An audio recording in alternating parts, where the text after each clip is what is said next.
Good evening.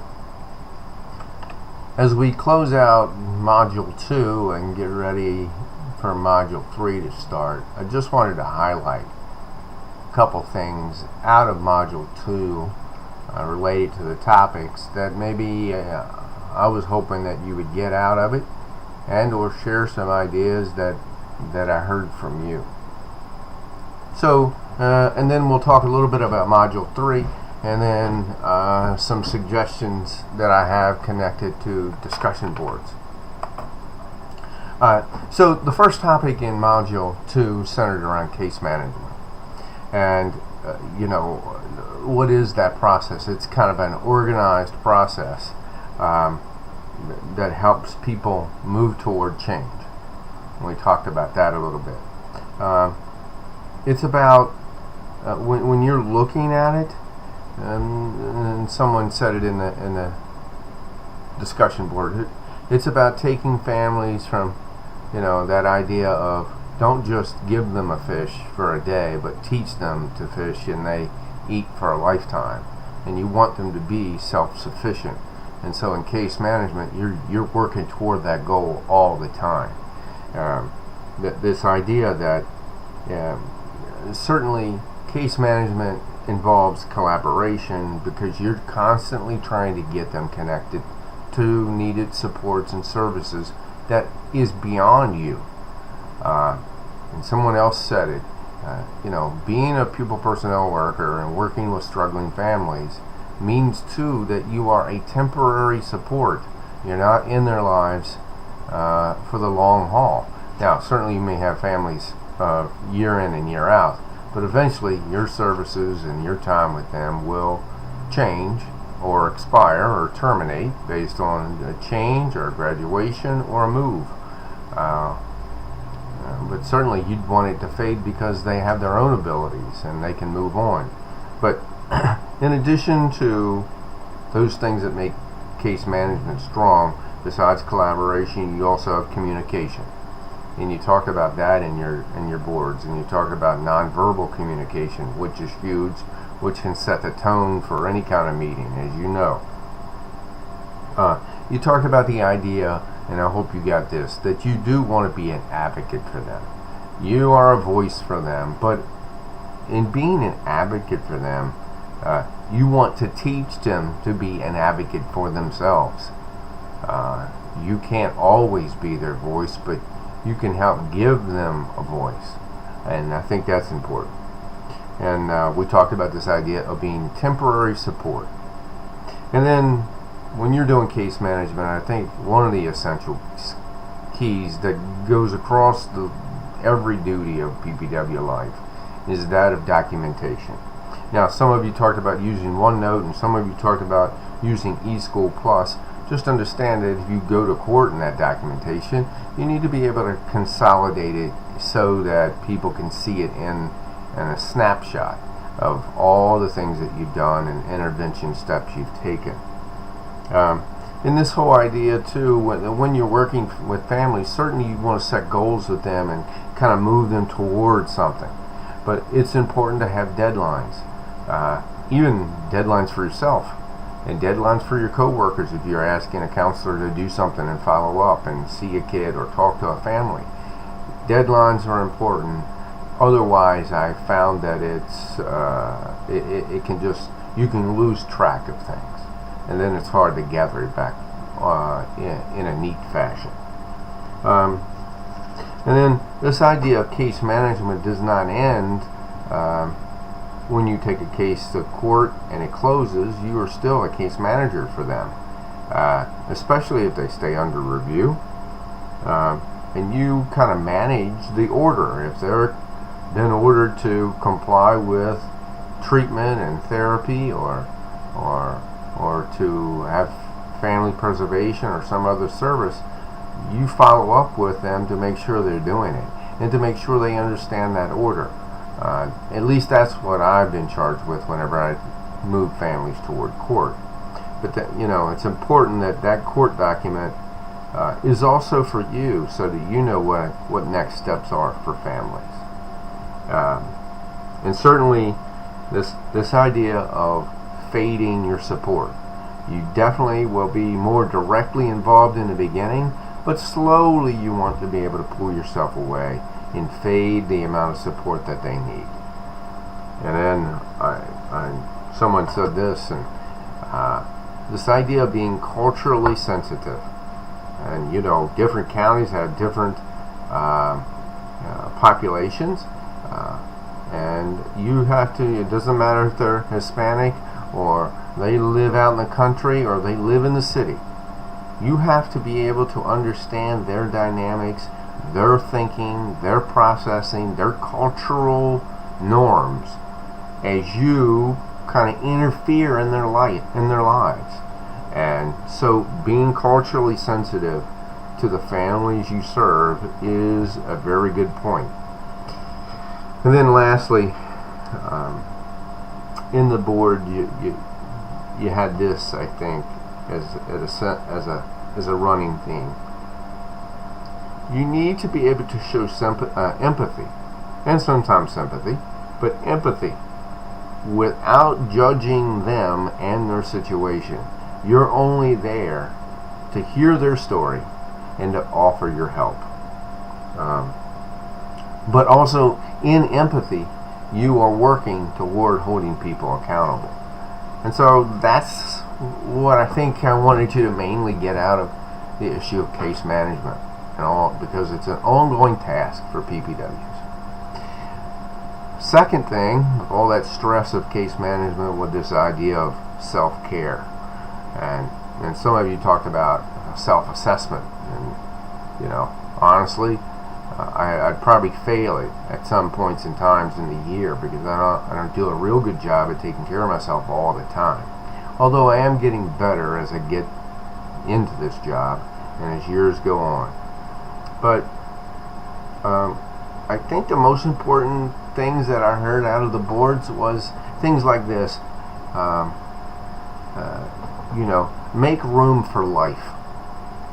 I think that's true. You gotta have room for life and doing the things that are important for you, and this idea that you need to find balance and find outlets for your stress. Because the truth is, you are on an island most of the time. You don't have a lot of interaction with other PPWs. You don't see them. You have the same people all the time, and there's a lot on you all the time. But you have to understand too that you will deal with families that have faced a lot of trauma. And someone talked about this idea of a secondary stress trauma. And that's true. I mean, when you're day in and day out, you're dealing with some heavy stuff, whether it's a suicide or a death in a family, or going to court, or custody battles. A lot of stress on you and people calling on you to make decisions fairly quickly. But you have to have physical, psychological, emotional well-being. And whatever that looks like for you, you got to and you got to do it early in your career. If I'd be honest with you, and I think I said it in the post, honestly, I didn't do a very good job of this early on because of my workaholic attitude of, gotta be the best, gotta work the hardest, gotta fix everything, and that's not healthy. Now, I can tell you at 53 now, I don't operate like that anymore, and I'm more inclined to take care of myself. But and someone said this: we have to have this idea that we need to refill the cup. You can't operate on empty all the time, and because you're going to burn out eventually. And you have to deal with this issue of social emotional learning, not only just for kids as we do in schools, but you need to see that you got to deal with it for yourself, and you got to see it from the parents' perspective too, because they suffer from social emotional issues too, of not taking care of themselves. And also this, someone said this, and it's true. You have to get enough sleep, and you have to eat healthy.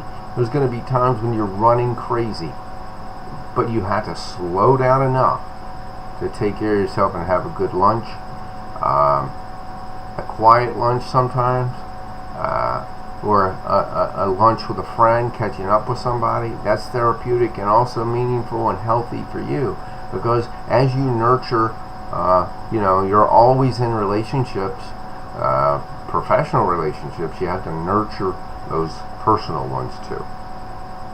And then I believe this too, and I heard it strongly too: stay organized. Self-care is about being organized and being aware of what the warning signs are for you that stress is really starting to overwhelm you. But being organized, I think, helps emotionally to help you stay on top of all the things that you need to do. So create a system, and it may take a while for you to figure out what that system is going to look like, but you need an organizational system to help you emotionally. And then find a support system. Now, it could be others, it could be your spouse, it could be your boyfriend, it could be your girlfriend, it could be, whoever. But you need a support system that you can bounce ideas off of and gain perspective. And just having a sense of mindfulness about things, breathing a little bit, staying calm, and doing yoga, and finding outlets that get you to calm down, because there'll be days, as you know, there are days that are just exhausting. But you're looking to create some happiness and finding the joy in the job, because there's a plenty of other stuff, but you got to find the joy in the job, and this idea that you have to live your best life now. And so don't allow your work to define you. It can't absorb you. It is a part of your life. It cannot be your whole life. So that's what I hope you got out of self-care. Then this idea of dealing with conflict. Definitely, and you got to think about this too. People you deal with, the at-risk students, normally have at-risk parents. That's what I found. And they are sensitive, overly sensitive, and they will react and fairly quickly in a pretty negative way. And so you got to be able to deal with that. But many of you said this, and it's so true. Remain calm. Just because you can't control other people's behavior, but you can control yours. Remain calm. Remember, you didn't create this craziness. You didn't create the problem. You're just trying to help and intervene to solve it. Now, sometimes you create the crisis based on something you do, but that's part of your job. You got to create crisis to help move people forward, and or create compliance, because you're not just an empathy person, but you're a compliance person for like proofs of residence, immunization, required documents. And sometimes that can create conflict because people don't like to be told what to do. But you also talked about it in the dealing with conflict, to be an active listener, to listen to people, affirm people's feelings. I get you, Mom. I understand why you might be upset. You have to acknowledge that. I'm sorry if I miscommunicated something. Own it for you. If I did, sometimes I forgot things. It slipped. I didn't follow up with that phone call. I told you I would call, but I didn't. Acknowledge your part in it. Because you're always, as things escalate, you're constantly working on remaining calm to bring it back down. And this idea of picking your battles. Now, some battles you don't get to pick. You just have to full out go at it. If there's a residency issue and they're not there, and they're not there, you have to call them out. And you have to tell them, I know you don't live there, so let's not get into all of it. You can be mad, but the reality is I know what I know, because I did all the work behind the scenes.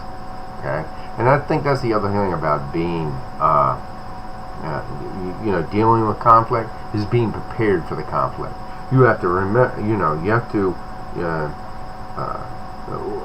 you have, when you walk into these meetings, you have to anticipate the points that they're going to bring up and be able to counter them either with data or with work that you did behind the scenes.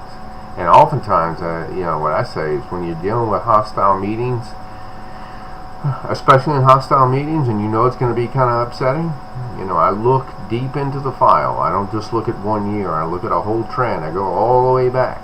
And that gives you a sense of power in that situation because they know you've done your work behind the scenes before you walked in the room.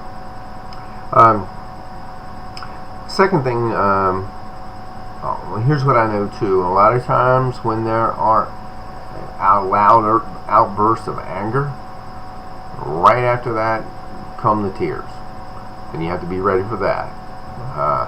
But just because they cry doesn't mean you don't still say, well, I need this to be done. You can talk through that and help them process it, but you still have to hold them accountable for what you need to help them move forward.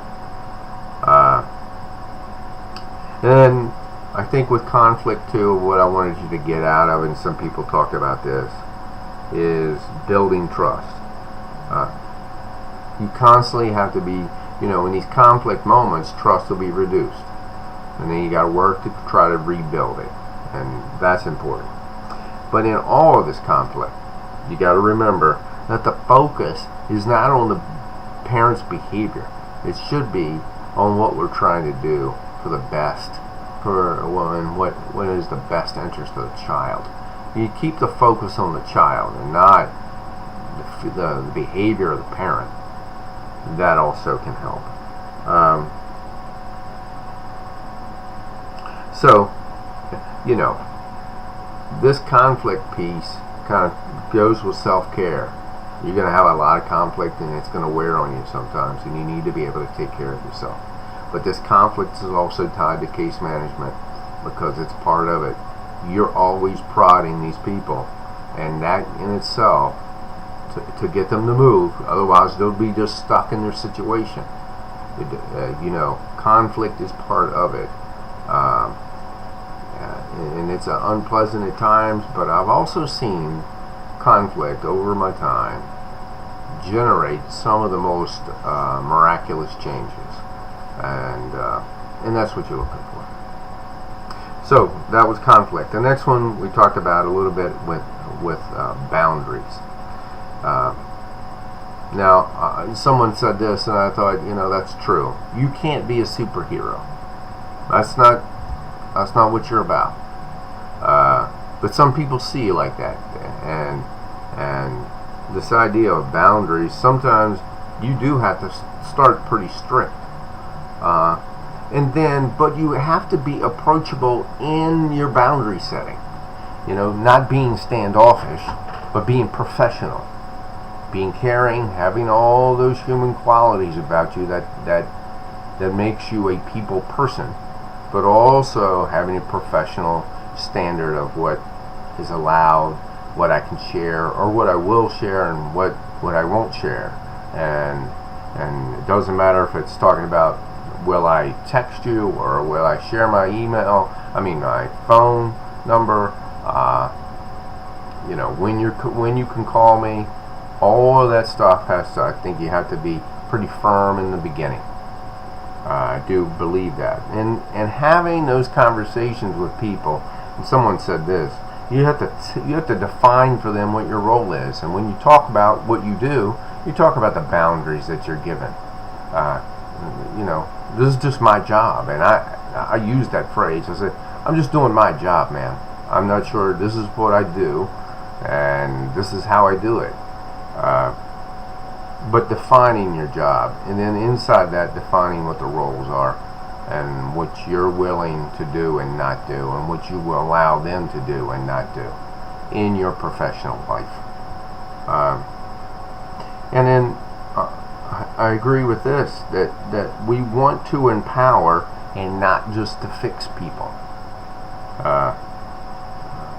And so that they don't become, in these boundaries, whenever you have poor boundaries, you create barriers for you to be able to help them.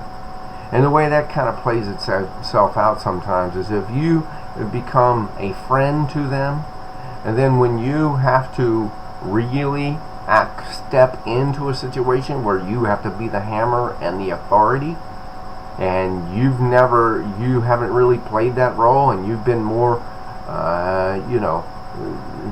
the gray in the boundaries, and it creates confusion, and then they're not inclined to listen to you because you've lost that sense of authority in them. If you have poor boundaries, if you haven't established them early, and you haven't established trust. Now, this whole issue of texting, and someone shared this idea of Google Voice, and I think if you get on that module and you can see it, look up Google Voice. I would encourage you to use it. I'm certainly going to look into it because it allows you to do that texting and calling without giving your personal information to the client. But when boundaries are bent, it leads to confusion because you know, this friend piece, when sometimes you have to be the foe. You're going to have to be the bad guy, and that creates, and then those relationships really get complicated and can deteriorate to the point that you can get no positive traction on a problem.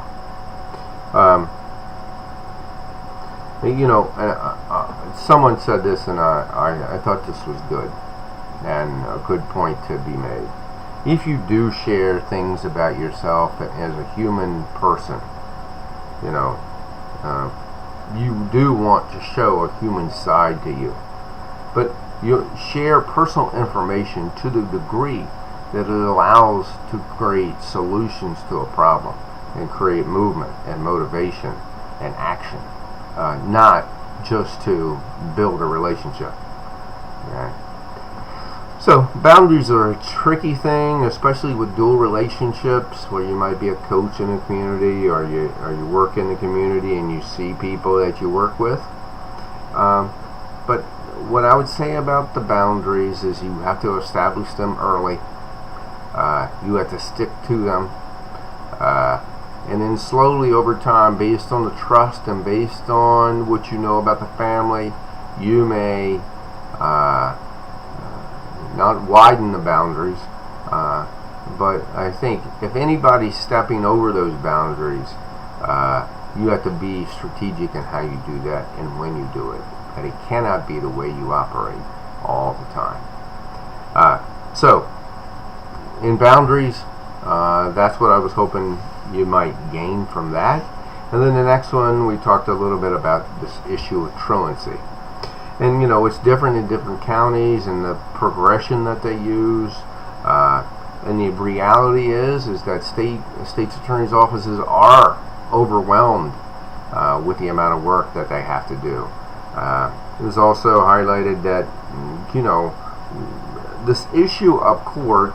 What is the purpose of court? Is it to punish parents, or is it to create an intervention and be supportive and rehabilitation?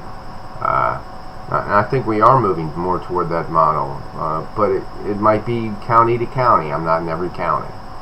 And then, the human resources that it takes to get a case to court, and what is the end result of court.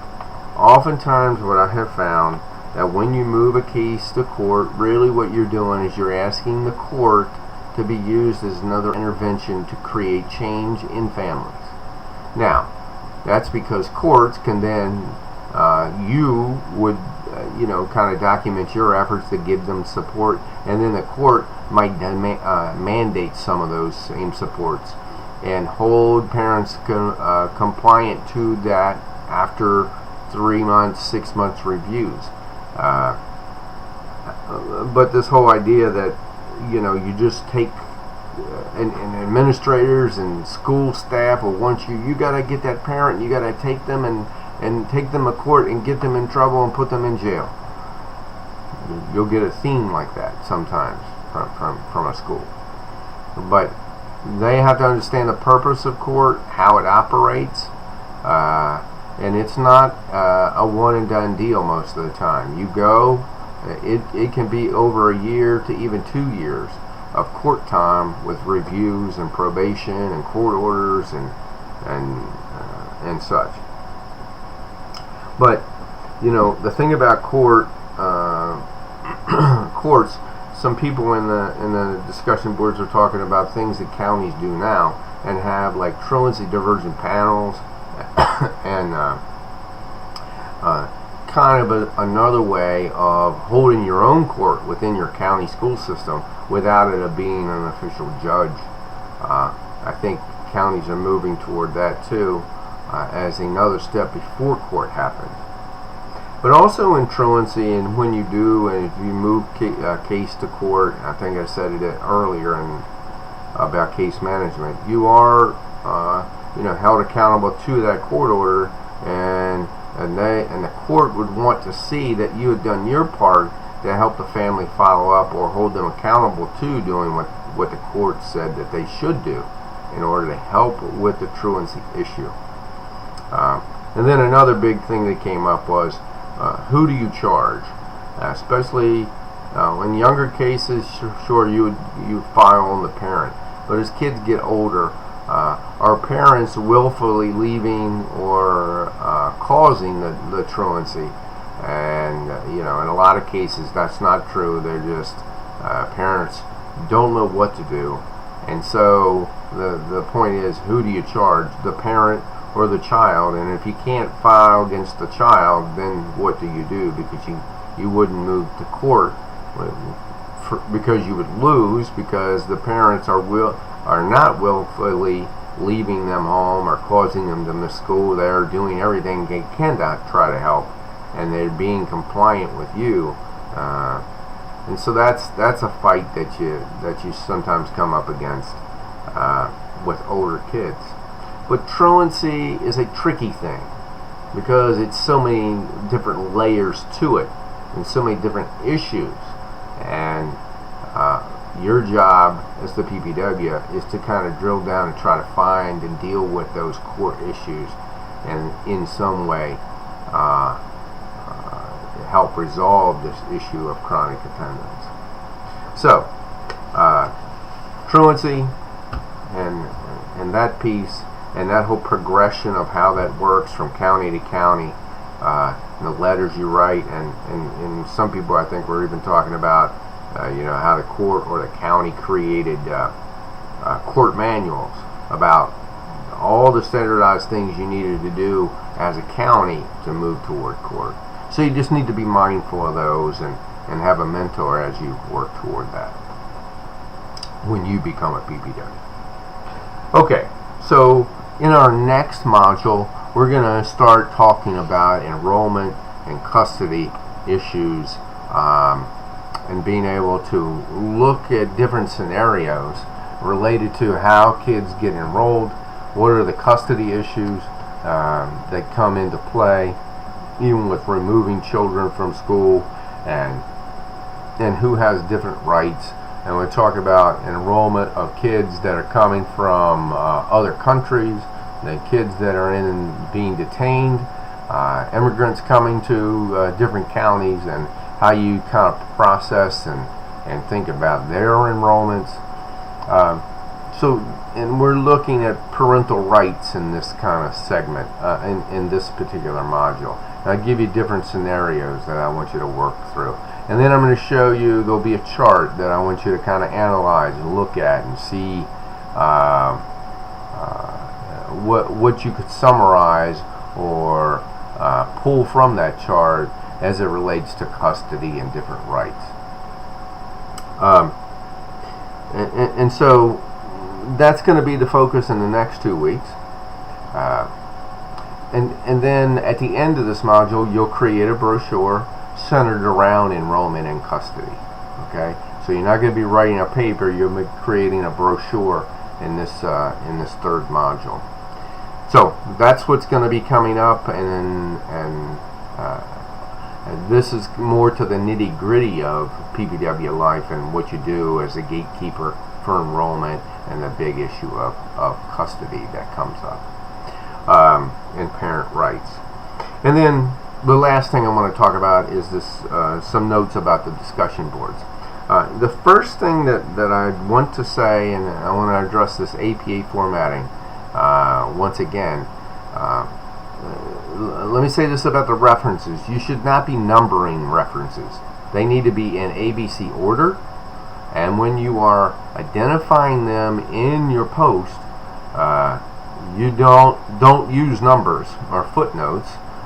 You actually just write out the in parentheses. If you were using an article I had written from 2019, if you identified a quote, in parentheses you would put Mongold, comma 2019.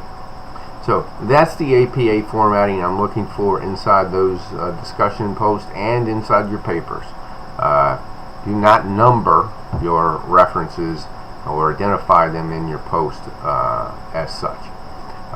Use Al Purdue as your go-to and default to understand how to cite out of APA.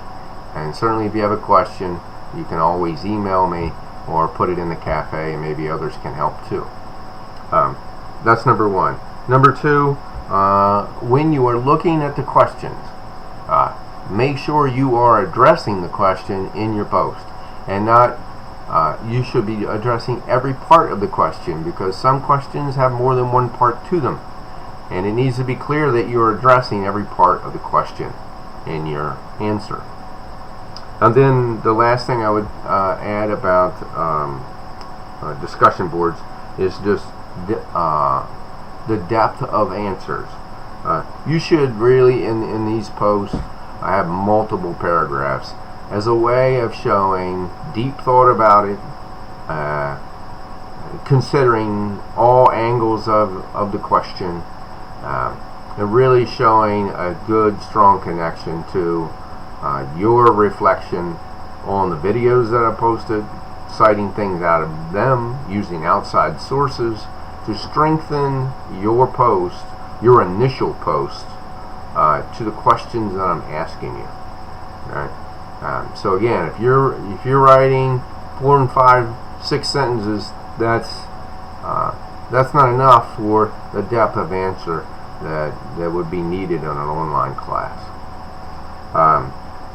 And then one other thing, and I see some really good interactions among people, and you're asking good questions, and I would just ask you to continue to ask good questions and move around in the room, trying to interact with a variety of people, and certainly I will try to do the same. But as we move into the third module, thank you for your work through the first half of the class. I hope the first 2 modules have given you information and insight into the role of the PPW. And there's more to learn and more to do, but thank you so much for your hard work so far. Have a nice weekend, and we'll start Module 3 soon. All right, thanks.